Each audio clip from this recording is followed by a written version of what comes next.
Souffrance.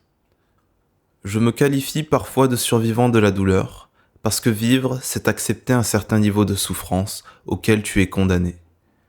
Ce n'est pas que ça, mais ça en fait partie. Tu ne peux y échapper. Elle n'a pas toujours un sens comme on peut le croire, ni même une utilité. Du moins, nous ne sommes pas toujours habilités à la comprendre. Cela nous dépasse parfois, mais elle est dans le lot. C'est notre condition. Ça fait partie du jeu. La véritable paix sans souffrance n'existe pas ici-bas. C'est comme ça. Notre vie oscille entre ces moments de souffrance et de bonheur, et comme nous sommes humains, nous avons tendance à occulter ces moments de souffrance, lorsque ceux de bonheur arrivent. Mais ils seront toujours là, et ils ne disparaîtront pas. Dans les mauvais jours, on les voit comme une condamnation, et dans les bons, comme une bénédiction, car ils renforcent nos capacités. Sans eux, on ne peut évoluer ici-bas.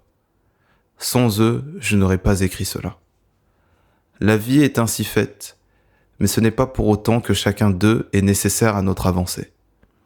On peut vivre toute notre vie avec cette souffrance et continuer à stagner sans même se décider à la combattre.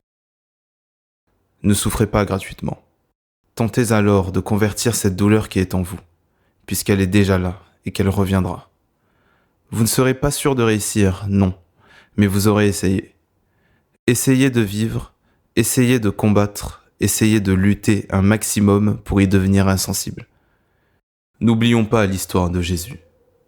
Ils ont fait souffrir le Christ. Alors que pensez-vous qu'ils pourront faire de vous ?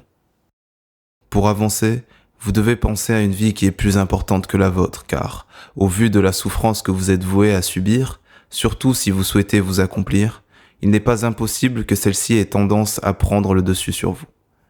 Pensez aux malades, à ceux qui n'ont même pas de quoi lutter convenablement, ceux qui ont des capacités réduites et qui paieraient cher simplement pour avoir la chance de combattre comme vous l'avez. Pensez à votre famille, ceux qui vous aiment simplement et sincèrement et qui ne souhaitent que votre bien. Réalisez leurs souhaits. C'est pour eux aussi que vous devez avancer. Pour conclure, vivre, c'est souffrir. Mais souffrir, ce n'est pas simplement mourir. Post-scriptum. Ce texte a lui-même été écrit après un moment de souffrance. Comme quoi, elle peut même être inspirante, bien qu'elle soit indésirable.